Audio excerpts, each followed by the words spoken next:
RPSC.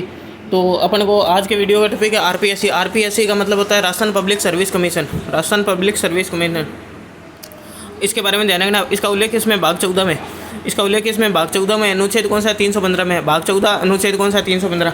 RPSC का गठन, RPSC के गठन का प्रावधान, आरपीएससी के बारे में ध्यान रखना। इसका उल्लेख भाग 14 अनुच्छेद कौन से में 315 में आरपीएससी के गठन का प्रावधान है। ठीक है, भाग 14 अनुच्छेद 315, भाग 14 अनुच्छेद 315, 14 के बाद 15, भाग 14 अनुच्छेद 300 आरपीएससी के गठन का प्रावधान है। अब अगला डेट अपन को एक ही ध्यान रखना, 22 दिसंबर 1949, 22 दिसंबर 1949, 22 दिसंबर 1949 आरपीएससी अपना स्थापना दिवस कब मनाती है? 22 दिसंबर 1949 को मनाती है।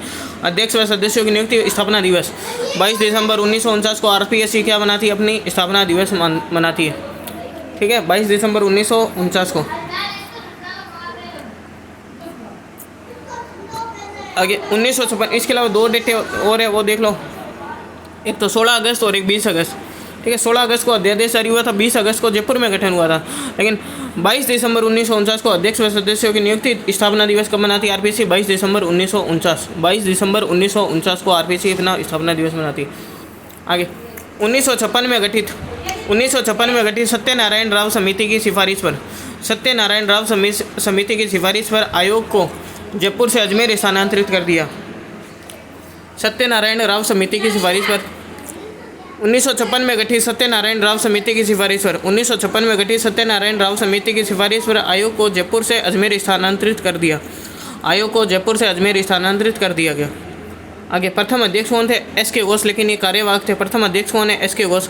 ठीक है, प्रथम अध्यक्ष एस.के. घोष, लेकिन कार्यवाहक थे। प्रथम स्थायी अध्यक्ष कौन थे? एस.सी. त्रिपाठी। आरपीएससी के प्रथम अध्यक्ष पूछे तो एस.के. घोष है, लेकिन ये कार्यवाहक थे।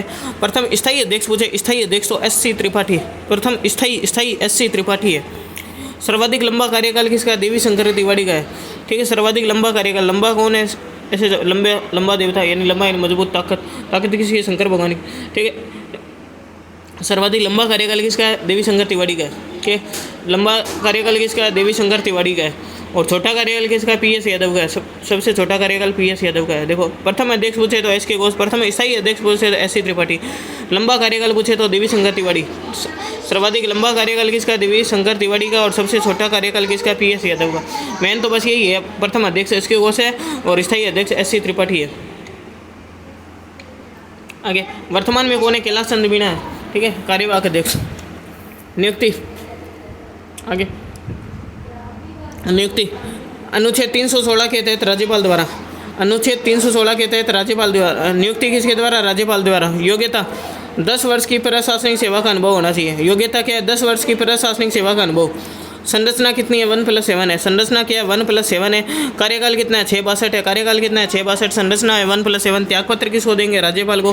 ठीक है, नियुक्ति कौन करेगा? राज्यपाल।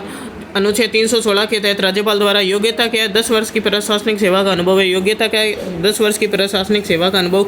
संरचना क्या है? संरचना 1+7 है। कार्यकाल कितना है? 662 है। त्यागपत्र किसको देंगे? राज्यपाल को।